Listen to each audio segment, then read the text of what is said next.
Assalamualaikum warahmatullahi taala wabarakatuh.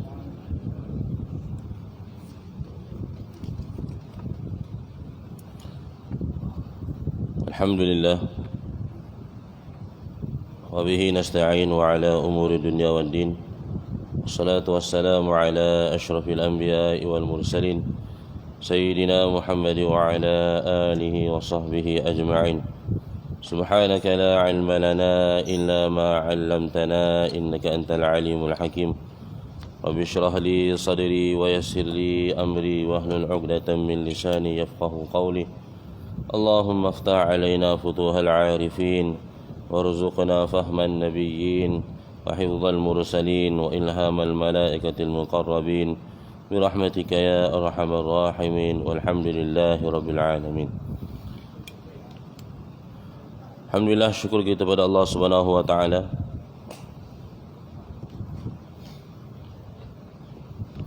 Allah Subhanahu wa taala memberi kita peluang dan ruang kesihatan. Tidak ada nikmat yang paling besar selepas iman, iaitu berbanding dengan afiah. Afiah, kesejahteraan diri kita, selamat daripada kekufuran, kesyirikan, kemunafikan. Sejahteranya harta yang Allah Ta'ala beri pada kita daripada kebinasaan. Sejahteranya anak isteri kita, isteri yang taat kepada suami, anak-anak yang mendengar arahan, anak-anak yang mendoakan ibu bapa. Kurniaan afiat ini yang kita selalu harapkan kepada Allah Subhanahu wa taala. Allahumma inna nas'alukal afa wal afiyah. Ya Allah, kami mohon daripada-Mu ya Allah al-afwa, keampunanmu, bukan sekadar itu saja, wal afiyah, dan juga afiat. Semoga dikurniakan para jemaah muslimin muslimat dengan afiat, sehinggalah Allah Taala terima kita berjumpa dengan Allah Subhanahu wa taala dengan iman dan amal yang sempurna. Amin ya rabbal alamin. Sambungan kita muka surat 239, selepas mana baginda sallallahu alaihi wasallam mendapat tentangan daripada luar, ada juga tentangan daripada dalam. Baginda sallallahu alaihi wasallam sebagai rasul, sebagai pimpinan agung, baginda menggunakan pendekatan yang berbeza untuk setiap masalah. Baginda hadapi dengan pendekatan yang berbeza mengikut kesesuaian. Itulah persoalan dan permasalahan yang mesti dihadapi oleh Rasulullah ketika mana baginda datang ke Madinah sebagai seorang rasul pemberi petunjuk dan sebagai seorang imam pemberi arahan. Bagi Madinah, Rasulullah SAW menjalankan tugas kerasulan dan kepimpinan dengan saksama. Baginda sallallahu alaihi wasallam berinteraksi dengan setiap kaum sesuai dengan hak yang layak mereka terima. Yahudinya macam mana, Musliminnya macam mana, yang munafiknya macam mana. Sama ada ianya berupa rasa simpati dan kasih sayang daripada baginda ataupun tekanan dan sikap keras daripada baginda. Muhammadur Rasulullah walladzina ma'ahu asyidda'u 'alal kuffar ruhama'u bainahum. Muhammad itu adalah Rasulullah. Muhammadur Rasulullah walladzina ma'ahu, orang-orang yang bersamanya, asyidda'u 'alal kuffar, sangat keras terhadap orang kafir. Reaksi baginda begitu, memberi tekanan, menengis sikap keras sesuai dengan kelakuan orang kafir. Ruhama'u bainahum, bersama orang-orang mukmin, orang-orang beriman, baginda berasa simpati dan penuh kasih sayang. Tidak diragukan lagi bahawa kasih sayang baginda lebih menguasai daripada tekanan dan sikap keras baginda. Pun begitu, dalam beberapa peperangan, baginda apabila nak menghukum kafir Quraisy, tawanan-tawanan kafir Quraisy, baginda masih meminta pendapat pandangan daripada sahabat-sahabat baginda. Walaupun Sayyidina Umar kata kita pancung je tawanan-tawanan ni, tawanan-tawanan peperangan Badar ni kita pancung. Tapi tidak begitu.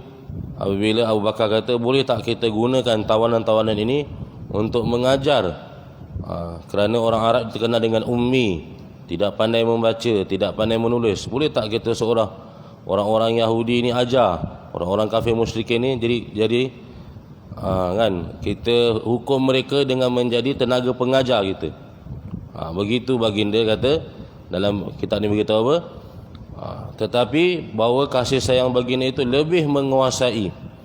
Hasilnya kejayaan berjaya diraih oleh Islam, dan umat Islam itu sendiri tidak lebih dari 13 tahun, iaitu di Madinah hanyalah tempoh 10 tahun. Selepas itu, semua itu akan pembaca temui secara jelas pada halaman-halaman seterusnya. Bismillahirrahmanirrahim. Pembangunan masyarakat baru. Telah kusampaikan sebelum ini bahawa kedatangan baginda Rasulullah sallallahu alaihi wasallam di Madinah adalah dengan turunnya baginda di kampung Bani Najjar pada hari Jumaat. Masuk dekat Quba, dekat Saniyatul Wada hari Isnin, Selasa, Rabu, Khamis. 4 hari baginda duduk dekat Quba. Hari Jumaat baginda jalan lagi sebelum daripada Quba ke Madinah. Macam mana kita pun maklum, tak jauh sangat. Baginda masuk di dalam bandar Madinah pada hari Jumaat 12 Rabiul Awal tahun pertama Hijrah, yang bertepatan dengan tarikh 27 September 622 Masihi. Lebih spesifik lagi, lebih tertentu lagi, lebih tepat lagi, baginda turun di atas sebidang tanah yang ada di hadapan rumah Abu Ayyub Al-Ansari. Seperti mana kita sembang ni dah bagi tahu, bila baginda berjalan dengan unta dia, beberapa kaum tarik unta dia, singgahlah ke rumah kami, singgahlah ke rumah kami. Sehingga baginda bersabda, biarkanlah unta ini, sesungguhnya dia akan berhenti di mana Tuhannya perintahkan. Dia sekali lagi menafikan bahawa baginda bukanlah dihalau, bahkan baginda datang ke Madinah hatta untanya pun dengan perintah Allah. Baginda berkata, di sinilah tempat singgahnya insya-Allah. Kemudian baginda masuk ke dalam rumah Abu Ayyub Al-Ansari, membangunkan masjid baginda, Masjid Nabawi. Langkah pertama yang diambil oleh Rasulullah ialah mendirikan Masjid Nabawi. Langkah kedua nanti kita akan baca, iaitu ta'akhi, mempersaudarakan antara 90 orang Muhajirin dan juga Ansar. Di tempat di mana untanya duduk untuk pertama kali, maka disitulah Rasulullah memerintahkan para sahabat untuk membangunkan masjid tersebut. Tanah itu dibelinya daripada 2 orang anak yatim yang memilikinya. Rasulullah sallallahu alaihi wasallam turut bekerja dalam pembangunannya secara langsung, sehinggalah baginda turut memindahkan batu bata. Jadi baginda serta sebagai pemimpin, dia buat bersama. Dia kata bukan kerja untuk saya, bahkan kita kerja bersama. Ketika itu Rasulullah SAW berdoa, ya Allah, Allahumma la 'aisha illa 'aishul akhirah. Tiada kehidupan melainkan kehidupan akhirat. Ya Allah, tiada jenis kehidupan yang sebenar, hidup dengan penuh nikmat. Dekat syurga kita tidak akan tua-tua, makan kita tidak akan buang, peluh-peluh kita menjadi wangi-wangian. Wangi menjadi wangi-wangian. Yatufu alaihim wildanun mukhalladun. Kita akan dikelilingi dengan anak-anak kecil, pelayan-pelayan. Bi aqwabin wa abariqa wa ka'sim min ma'in, dengan bekas-bekas bekas-bekas air, wa abariq wa ka'sim min ma'in, dan bekas-bekas piala-piala yang penuh dengan air. Jadi Allah SWT Nabi SAW zahirkan, Allahumma la 'aisha, dia tengah susah kan nak bina masjid ni, nak angkat batu bata. Kita kalau buat ni kontrak lah buat, kan Haji Ayim tengok mandor pasang ni, pasang kipas kita ni, tak ada kita tengok nak ngangkatnya, tak ada. Itu berbeza dengan kehidupan baginda. Maka ketika mana merasa kesusahan, merasa ditindas, kan, maka baginda kata, la aisha, tidak ada kehidupan ya Allah kat dunia ni, tak ada, illa aishul akhirah faghfiril ansara wal muhajirah, maka kau ampunkanlah para penolong, iaitu kaum Ansar, wal muhajirah, dan juga para penghijrah, orang muhajirin, iaitu orang Mekah ini. Sebab mereka bergotong royong dalam membina Masjid Nabawi yang hari ini menjadi hidayat umum. Masjid Nabi ni dia menjadi hidayat umum. Hari ini orang belum lagi masuk masjid kita, dia keluar jadi orang baik. Mungkin dia datang masjid semayang je lah. Ada yang datang tengok tabung kat mana, kan, tengok CCTV arah mana, dia dah kira-kira dah, mana kalau aku masuk ni, mana nak keluar, kan, dia dah kira-kira. Berbeza dengan Masjid Nabawi. Orang yang nak pergi Madinah, Mekah ni, dia dah penuh taubat, penuh rasa insaf. Kecuali ada beberapa orang lah nak bagi tahunya, orang masuk Masjid Nabawi ni apa dia nak? Dia nak duduk dekat Raudhah, dia nak jalan dekat depan makam, nak bagi salam dekat depan dekat makam baginda, dekat makam Sayyidina Umar, Sayyidina Abu Bakar, nak beri salam. Itu yang ada dalam hati mereka. Lepas tu dia panggil, Nabi telah berjaya bersama sahabat membina satu masjid yang mengeluarkan produk menjadi orang yang insaf, orang yang bertaubat kepada Allah. Masuk je masjid, keluar hapus dosa-dosa mereka. Masuk je masjid Nabi, keluar penuh dengan rasa taubat, dengan merasa penyesalan, tidak lagi mahu mengulangi dosa-dosa yang telah lalu.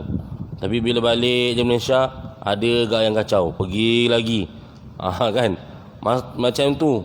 Yang telah terbukti, telah terbukti bahawa Masjid Nabawi ini menjadi sebab hidayat ammah, hidayat umum. Siapa saja yang masuk ke Masjid Nabawi keluar menjadi orang mukmin sejati.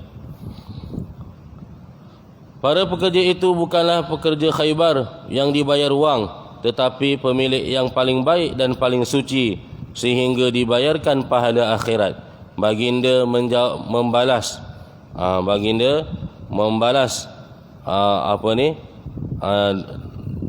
bukan balas, menyambung doa-doa tersebut dengan berkata, para pekerja ini bukanlah pekerja Khaybar yang dibayar wang, tetapi pemilik yang paling baik dan paling suci, sehingga dibayarkan pahala akhirat.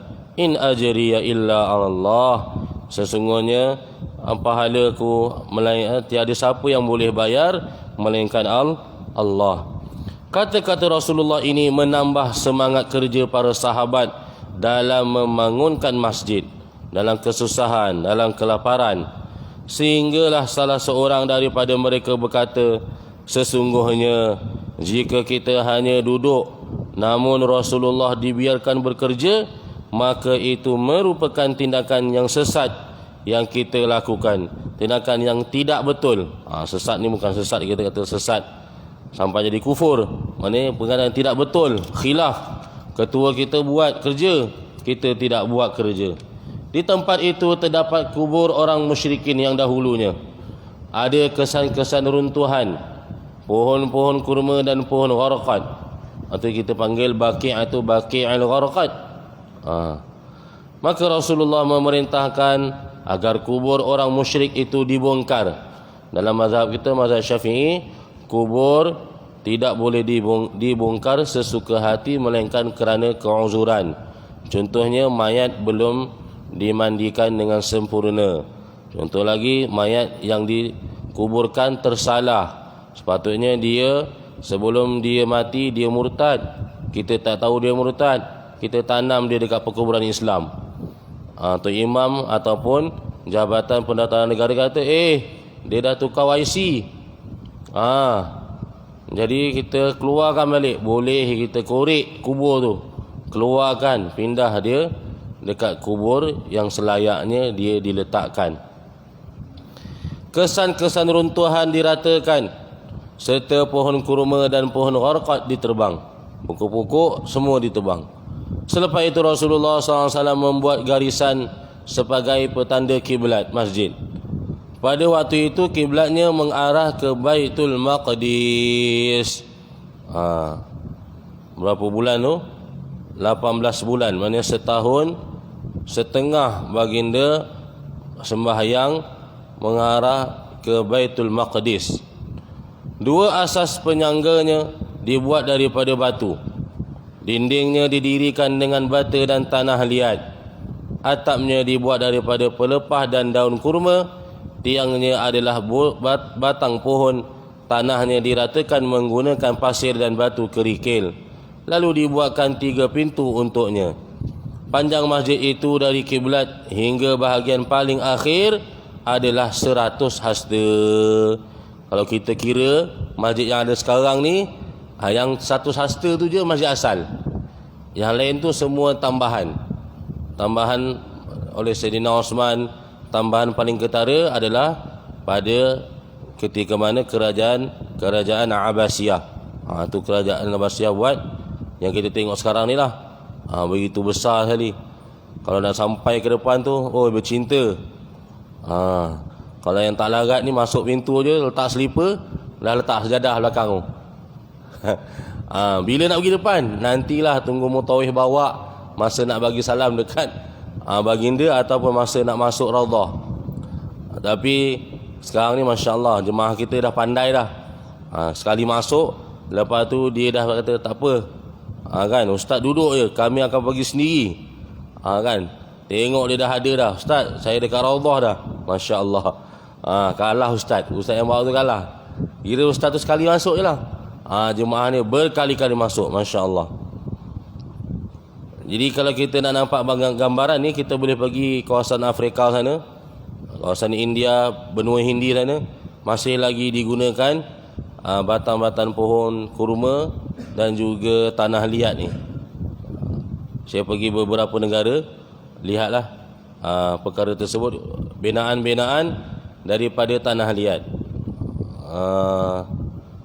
Dan yang peliknya, kalau kita buat rumah, bila kita buat simen tu, bila dia hujan, simen tu dia akan jatuh kan. Di tanah liat ni dia tak runtuh. Saya tanya kalau macam mana, idza nazala al-matar, kalau turun hujan macam mana? Dia kata elok lah, tak ada apa-apa. Kata ya, tak percaya lah. Nanti tunggu hujan. Kebetulan saya pergi Chad tu, pergi Afrika tu, dia tengah musim hujan. Sebab dia kalau tengok Afrika Chad ni ataupun Tashad, separuh dia tu ke atas, separuh dia tu khatul istiwa. Khatul istiwa ni khatul istiwa, garis tengah. Garis tengah ni kalau kita macam kita lah, dia ada dia ada hujan, dia panas lembap, kan? Dia panas kering ada, panas lembap ada. Yang ke atas dia masih makan roti lagi, adat dia. Kalau daripada tengah ke bawah, makan dia macam kita makan nasi. Dia lebih kurang macam tu. Tepat di sisi masjid, Rasulullah SAW berkata tadi 100 hasta. Kita boleh kira hasta ni lah. 1 hasta. Tak besar lah. Kalau kita tengok yang asal tu tak besar. Sekitar kawasan raudhah itu saja. Sementara jarak di antara dua sisinya hampir sama dengan itu, 100 hasta kali 100 hasta. Sedangkan tinggi asasnya kira-kira 3 hasta. Jadi batas dia tu hanyalah 3 hasta saja, tinggi ni je. Dan masjid yang kalau dekat Saniyatul Wada' tu masih dikekalkan lagi, ada. Kita tengok dia buat tanah liat macam tu je. Boleh sembahyang dalam 6 orang sahaja dalam tu. Tepat di sisi masjid itu Rasulullah SAW membangunkan beberapa buah bilik rumah yang dibuatnya daripada susunan batu dan bata. Atapnya daripada pelepah dan batang kurma. Itulah kamar para isteri Nabi Muhammad sallallahu alaihi wasallam. Setelah pembinaan bilik-bilik itu selesai, Rasulullah SAW berpindah ke sana dari rumah Abu Ayyub Al-Ansari. Rumah Abu Ayyub tu dia buat 2 tingkat, baginda duduk atas, dia duduk bawah. Lepas selesai binaan, baginda pun pindah. Masjid itu dibuat bukan untuk melaksanakan salat sahaja. Jadi ini fungsi masjid. Namun begitu, masjid itu juga berfungsi sebagai universiti, sebagai madrasah, sebagai sekolah, tempat umat Islam mentelaah ajaran-ajaran dan arahan-arahan Islam, sebagai balai pertemuan, tempat untuk mempertemukan dan mempersatukan unsur-unsur kekabilahan yang berbeza. Kabilah yang berbeza datang disatukan di situ, yang sebelum ini selalu menjadi faktor utama permusuhan dan peperangan antara kabilah-kabilah tersebut dalam waktu yang sangat lama. Kalau sejarah bagi tahu 7 keturunan gaduh. Sampai keturunan ke-7 tu tanya kenapa? Tak tahu. Gaduh, perang, tak tahu. Tak tahu apa faktor, apa punca. Dan juga dalam waktu yang lama serta sebagai asas untuk mengatur pelbagai urusan dan keputusan. Ia juga sebagai parlimen untuk menyelenggarakan majlis mesyuarat dan majlis pelaksanaan. Iaitu fungsi masjid ni dia tidak terbatas. Waktu kita punya masjid ada apa? Buat kursus pengurusan mayat, ada kursus nikah kahwin, ada kursus, semua itu memang layak dibuat di masjid. Baru orang nampak kita punya masjid ni aktif. Kita punya masjid ni apa dia punya kegunaan dia, aktifnya, menarik masyarakat. Kita buat kelas, sekarang ni masih Covid, maka kelas kita ditangguhkan. Datang pelajar-pelajar, anak-anak kita. Sebab apa buat kelas kat masjid? Kita biasakan anak-anak kita ni supaya dia rajin datang masjid. Kan? Walaupun kelas kita tu maghrib isyak, tapi biar dia rajin datang. Nanti kau dah kerja dah besar, kalau kerja dekat kawasan-kawasan masjid, kalau zuhur time makan tu berhenti 12.30 sampai pukul 2, datang masjid solat. Jangan sibuk makan manjang sampai tak ingat sembahyang. 4.30 kalau dah balik, singgah masjid dulu sembahyang, baru balik ke rumah. Dilatih begitu. Baru dia biasa dengan masjid. Bukan tunggu tua buat masjid. Nantilah tunggu pencen. Belum sempat pencen, duit pun tak dapat, makan. Sempatnya makan apa? Makan tanah. Harta pun tak dapat makan, tak dapat menikmati pencen. Di samping itu juga masjid tersebut berfungsi sebagai rumah, tempat tinggalnya para fuqaha muhajirin, berkumpulnya orang-orang muhajirin. Di situ yang jumlahnya banyak yang datang ke Madinah untuk mencari tempat perlindungan, namun mereka tidak mendapat rumah, harta, keluarga maupun anak-anak. Kalau kita tengok Masjid Ghafar tu dia ada bilik musafir. Kalau yang mampu bayar lah. Kalau tak mampu bayar, boleh bincang dengan pengurusan masjid. Kita kena buat bilik musafir. Ada bilik musafirnya, insya-Allah. Pada awal-awal hijrah inilah azan disyariatkan. Bagaimana Abdullah bin Zaid bin Abdi Rabbi, dia bermimpi bagaimana sejarah azan. Inilah satu-satunya riwayat hadis yang diriwayatkan oleh Abdullah bin Zaid bin Abdi Rabbi. Selepas itu barulah Umar datang menyatakan mimpinya dengan lafaz yang sama, yang bergemuruh di seluruh ufuk cakrawala setiap hari sebanyak 5 kali, yang seluruh penjuru alam bergetar disebabkannya. Kisah tentang mimpi Abdullah bin Zaid bin Abdi Rabbi dalam hal ini sangat dikenali dan diriwayatkan hadis tersebut oleh Imam Tirmizi, Imam Abu Daud, Imam Ahmad dan Ibnu Khuzaimah rahimahumullah. Walaupun dengan sedikit lafaz yang berbeza, tetapi maksudnya sama. Bagaimana lafaz-lafaz itu dinyatakan Allahu Akbar, Allahu Akbar, Allahu Akbar, Allahu Akbar. Yang kedua baginda sallallahu alaihi wasallam telah lakukan adalah ta'akhi ataupun muakhad, mempersaudarakan orang Islam. Selain membangunkan masjid untuk dijadikan pusat berkumpul dan tautan hati, pertautan hati, baginda sallallahu alaihi wasallam juga melakukan kerja lain yang disebut oleh sejarah sebagai salah satu peristiwa yang menakjubkan, iaitu mengikat tali persaudaraan antara muhajirin, iaitu orang yang berhijrah dari Mekah ke Madinah, dengan orang Ansar, iaitu orang Madinah itu sendiri.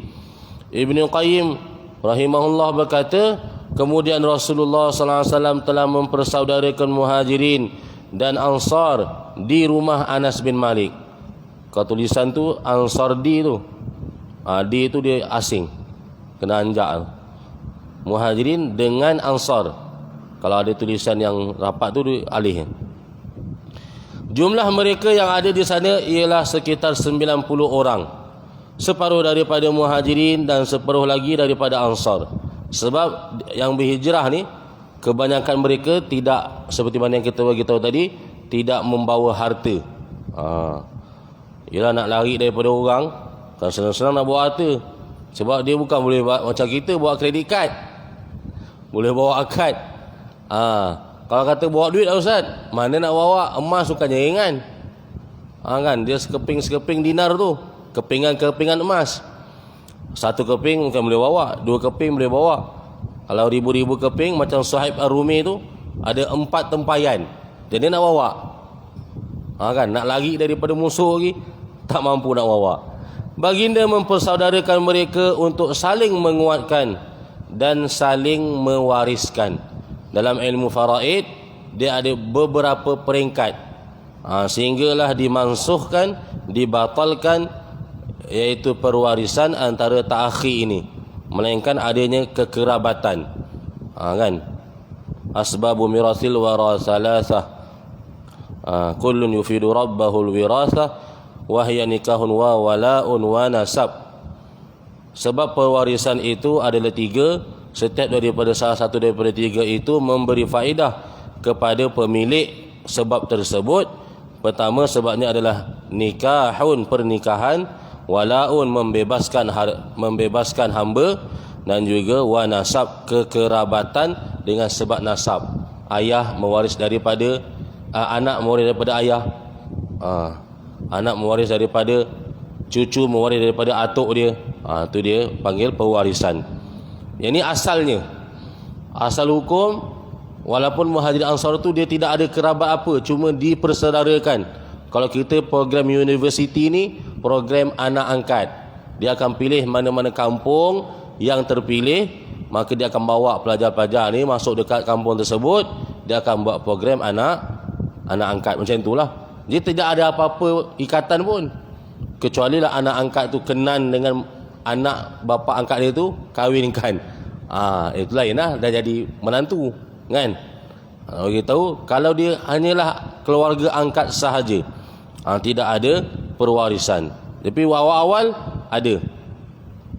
Seperti satu keluarga, saling menguatkan dan saling mewariskan. Waris mana? Segi harta. Dalam sejarah ilmu pewarisan begitu. Dan apabila ada yang meninggal antara mereka, mereka boleh mewariskan. Saling mewariskan antara muhajirin dan ansar ini berlaku hinggalah peristiwa Badar, iaitu akhir tahun 1, awal tahun 2. Ketika Allah Azza wa Jalla menurunkan ayat wa ulul arhami ba'duhum aula bi ba'd. Akhir tahun 2 Hijrah. Akhir tahun 2 Hijrah. Sebab dia bulan Badar ni bulan Ramadan berlaku. Wa ulul arhami ba'duhum aula bi ba'd. Dan orang yang mempunyai hubungan kekeluargaan itu sebahagiannya lebih berhak terhadap sebahagian yang lain. Kalau kita ada cucu lelaki, anak kita mati, cucu lelaki kita dapat seluruh harta. Kita jangan saya ayah seluruh harta. Kita ayah dapat 1/6, baki lagi 5/6 anak lelaki dapat. Tu dengar, anak lelaki dapat. Kalau kita yang mati, anak kita pun tak ada, cucu kita lelaki je ada, dia dapat keseluruhan harta. Itu cuma pewarisan-pewarisan yang berlaku. Hak waris mewarisi antara muhajirin dan ansar itu tergugur, namun ikatan persaudaraan mereka tetap terjalin. Cuma berlaku sehinggalah peristiwa Badar sahaja. Lepas Badar Allah Ta'ala turunkan ayat ini, iaitu hanya kerabat sahaja yang dapat perwarisan. Ada pula yang mengatakan bahawa orang yang dipersaudarakan oleh Nabi Muhammad adalah sesama muhajirin, iaitu baginda mempersaudarakan sebahagian mereka dengan sebahagian yang lain untuk kali kedua. Kat Mekah sudah, sampai Madinah dia buat sekali lagi. Tapi ini tidak kuatlah.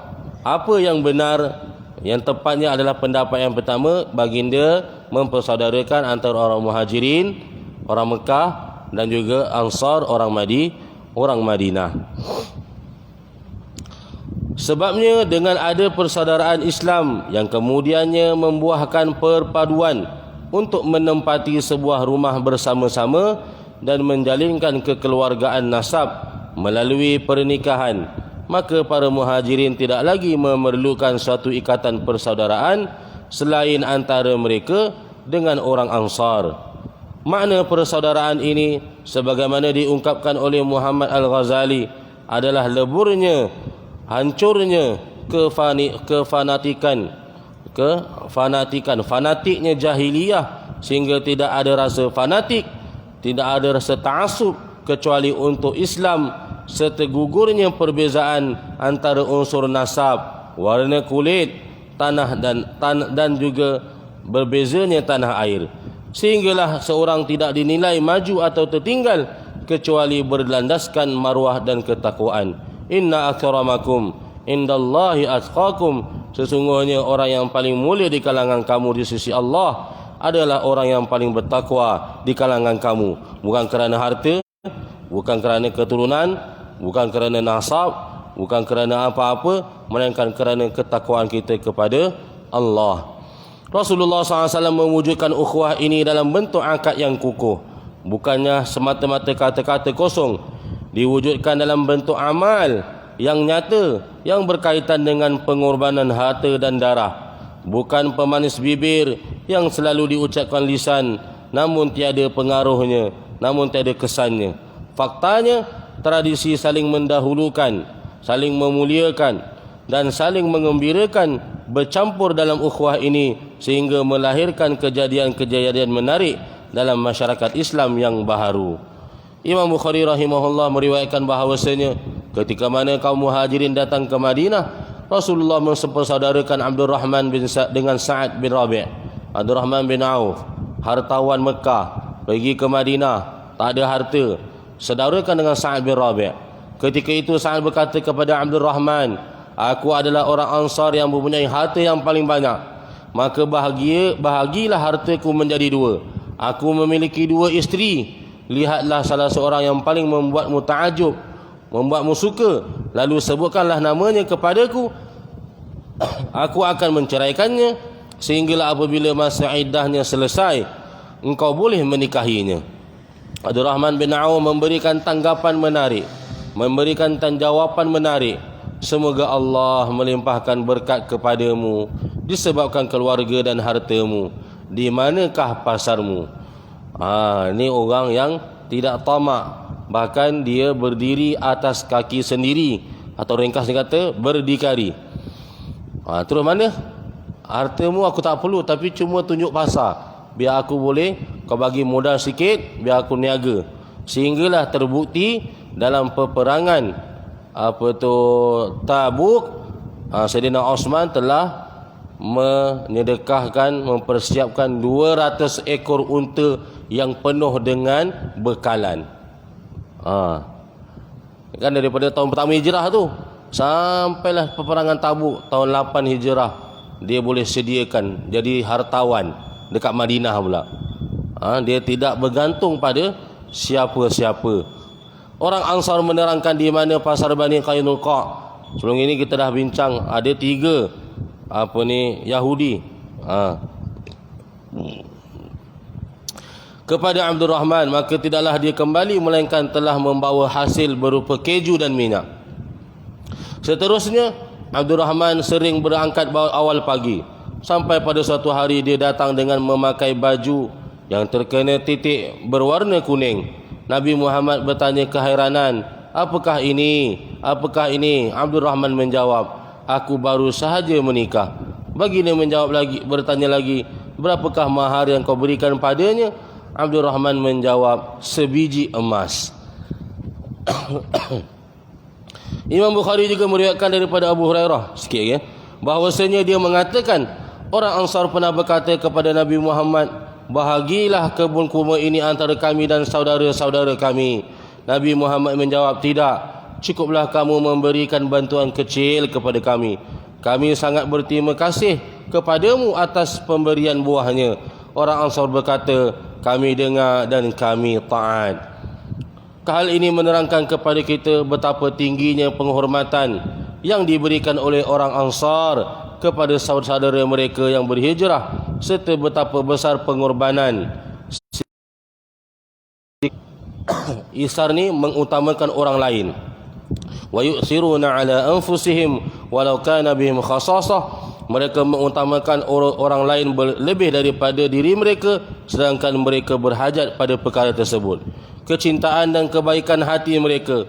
Di sisi lain pula menerangkan sikap para muhajirin dalam menghadapi penghormatan tersebut dengan kadar yang tepat. Dia bukan ambil peluang, asal orang nak bagi, bagi dua terima kasih. Saya nak bagi si satu, terima kasih. Kan? Tidak macam mana Abdul Rahman tadi, padahal boleh, tak ada masalah, orang nak bagi. Sehinggalah mereka tidak mengambilnya secara berlebihan, bahkan tidak menyentuhnya kecuali dengan kadar yang cukup untuk menegakkan tulang belakangnya. Nak bagi kebun dua, tak apalah, kami ambil kurma sekadar yang kami makan yang mendatang. Sesungguhnya usaha persaudaraan ini merupakan keputusan yang bijak serta satu langkah politik yang tepat lagi bijaksana. Persaudaraan ini merupakan penyelesaian yang jitu bagi pelbagai masalah yang dihadapi oleh umat Islam sebagaimana yang telah saya ceritakan sebelum ini. Wallahu taala alam. Qul qawli hadza wa astaghfirullahal azim li wa lakum wa lisairil muslimina wal muslimat wal mu'minina wal mu'minat wa billahi taufiq wal hidayah. Assalamualaikum warahmatullahi taala wabarakatuh. A'udzubillahi as-sami'il 'alim minasyaitonir rajim. Bismillahirrahmanirrahim. Alhamdulillahi rabbil alamin. Wassalatu wassalamu ala asyrafil anbiya'i wal mursalin sayyidina Muhammad wa ala alihi washabbihi ajma'in. Allahumma ighfir lana dhunubana wa khataina kullaha. Allahumma rzuqna mutaba'atan nabi Muhammad sallallahu alaihi wasallam awwala wa akhira wa zahira wa batinan wa qawlan wa fi'lan wa ibadatan wa amalan salihan. Allahumma inna na'udzubika min 'ilmin la yanfa' wa min qalbin la yakhsha' wa min nafsin la tashba' wa min du'ain la yusma'. Sallallahu ala khairi khalqi Muhammad wa ala alihi wa sahbihi wa baraka wa sallam. Alhamdulillahi rabbil alamin.